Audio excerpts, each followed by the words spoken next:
ओम ह्रीं अरहं णमोजिनाणम। आध्यात्मिक महापुरुष पूज्य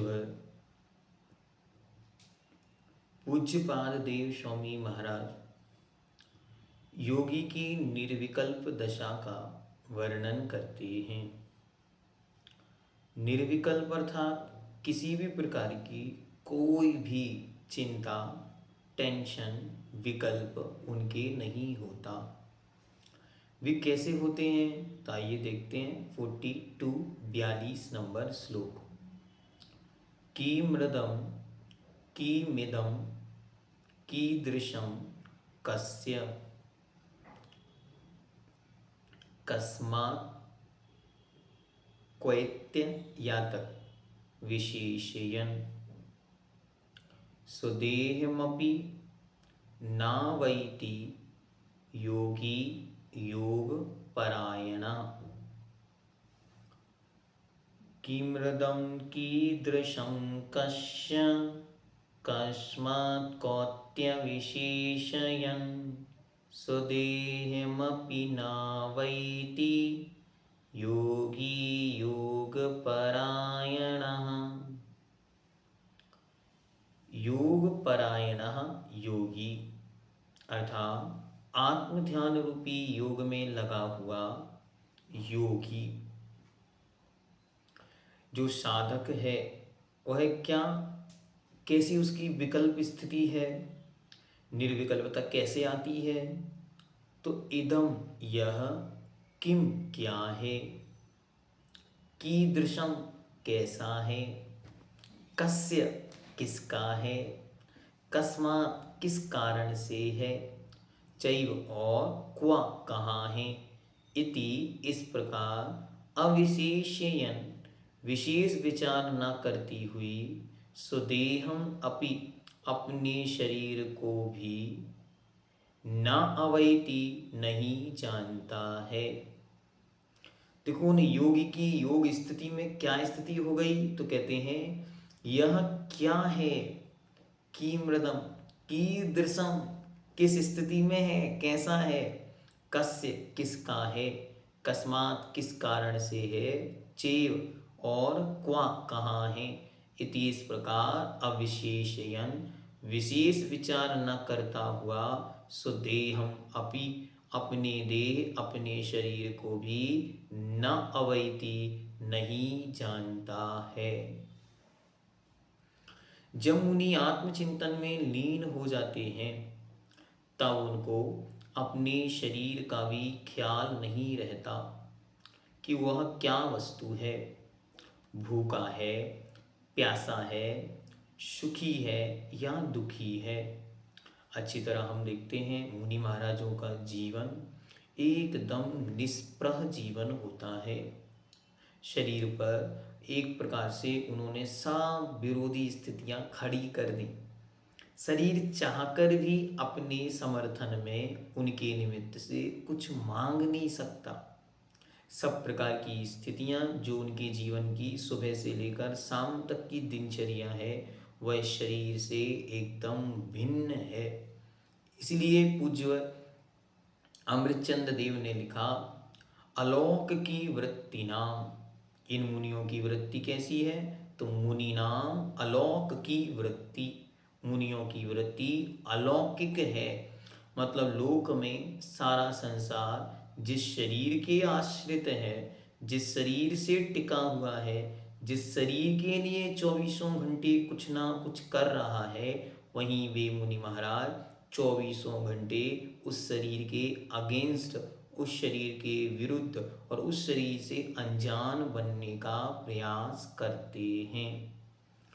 यह शरीर मेरा है या किसी और का, किसका है, किस कारण से है, उनको किसी भी बाहरी बात का, किसी अन्य पदार्थ का भान, अनुभव या परिज्ञान उस समय नहीं होता। इसी कारण प्राण घातक महा उपसर्ग या बड़ा भारी परिश्रय आ जाने पर भी उनका ध्यान आत्मा की ओर से विचलित नहीं होता। क्योंकि किसी दुख सुख आदि का अनुभव तब ही होता है जबकि उस ओर मन लगा हो। अच्छी तरह ध्यान देना है और प्रयास करना है कि अपने जीवन में एक बार बड़ा वाला समाधि पाठ अच्छी तरह से पढ़ना है। बड़े वाले समाधि पाठ में जो भी पंडित जी सामने उसे लिखा, उन्होंने बहुत सुंदर तरीके से मुनियों के जीवन के उपसर्ग और परिसरों का वर्णन बहुत सुंदर शब्दों में किया। और बहुत सुंदर शब्दों में वर्णन करने के बाद नीचे लिखा, क्या लिखा? जाजिए तुमरे कौन कष्ट है, मृत्यु महोत्सव भारी। और उन्होंने आपसे पूछा कि हे जीव, तुम्हारे क्या कष्ट हैं? देखो तो उन योगियों की स्थिति क्या रही होगी जो आत्म ध्यान की अवस्था में लीन होकर एक स्थान पर बैठे और किसी ने सिर पर जलती हुई सिगड़ी रख दी। कोई मुनि महाराज ध्यान की अवस्था में खड़े हैं, स्यालिनी पूरा शरीर खा गई। कहीं मुनि महाराज खड़े हैं और कोई सिंघनी पूरा शरीर खा गई। कई मुनि महाराज खड़े हैं और कोई जलते हुए आभूषण लोहे के पिना दिए। कोई मुनि महाराज ध्यान में लीन बैठे हैं और किसी ने उठाकर घानी में पेल दिया। कोई मुनि महाराज ध्यानस्थ बैठे हैं नदी के किनारे, नदी में बाढ़ आ गई और वे मुनिराज बह गए। कोई मुनि महाराज अच्छी तरह से तप कर रहे हैं पहाड़ के ऊपर और कोई जंगली जानवर आकर उन्हें उठाकर ले गया। कितने ही प्रकार के महान उपसर्ग परिचय वहां उपस्थित हुए और वे मुनिराज अनजानों की तरह एक स्थान पर एकाग्र चित्त खड़े हुए हैं, किसी से कुछ नहीं कहते। अरे क्या दशा और क्या स्थिति उनकी रही होगी। तभी तो लिखने वालों को लिखना पड़ा, अर्घावतारण असी प्रहारन में सदा चिंता धरन। क्या? अर्घावतारण असी प्रहारन में सदा समता धरन। क्या अद्भुत चिंतन के साथ ये पंक्तियां लिखी होंगी कि कोई अर्घ चढ़ा रहा है तो कोई आग लगा रहा है, कोई तलवार चला रहा है, कोई हीरा मोती चढ़ा रहा है तो कोई गालियां बरसा रहा है। उन सब में भी मुनिराज समता को धारण करे बैठे। अरे कोई गले में सर्फ चढ़ा रहा है तो कोई गले में माला चढ़ा रहा है, कोई चरणों में माला चढ़ा रहा है तो कोई गले पर माला चढ़ा रहा है। उन सब में वे सम दृष्टि को धारण करके सब उपसर्ग परिश्रम और संघर्षों को जीतते चले जाते। किस दशा पर? योगी योग परायण, वे अपने योग में, आत्म के चिंतन में, आत्म ध्यान में और आध्यात्म योग में इस तरह लीन हो जाते हैं कि बाह्य की प्रवृत्ति से वे स्वयं को और शून्य और शून्य और शून्य करते चले जाते हैं। कितने ही प्रकार के उपसर्गों परिसरों का वर्णन उस समाधि भावना में पढ़ने को मिलता है।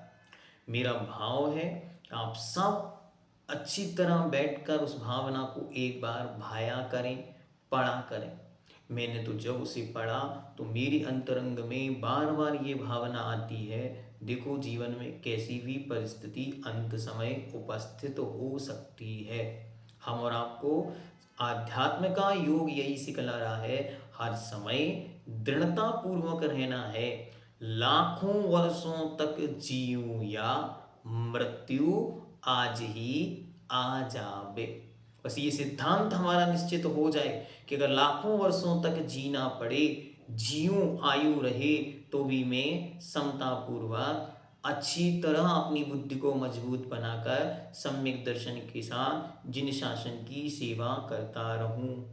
और यदि आज ही मृत्यु आ जाए तो क्या करें? हे अरिहंत महाप्रभु, आपका नाम उच्चारण करते करते मैं अपना ये देह, अपना ये शरीर छोड़ दूं। और क्या जगूं? आवल्या जिन देव देव भवता श्रीपादयो सेवया, सेवा सत्य विनेय कल्पलतया कालोत्तया बदगता। त्वं तस्या फलमर्तये तद्धुना प्राण प्रयाण क्षणे, त्वं नाम प्रतिबद्ध वर्ण पठने कंठोस्तु कुंठो मम।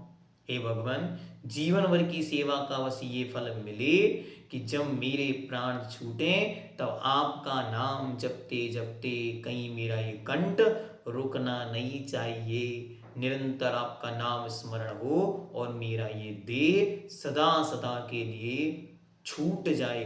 ये इस ग्रंथ को पढ़ने से हमारे अंदर आध्यात्म की एक शक्ति, एक ताकत, एक ऊर्जा प्रकट होती है, जिसे पूज्यवन ने कहा योगी योग परायणा ना अवैति, नहीं जानता किसे स्वदेहम अपि, अपनी देह को भी।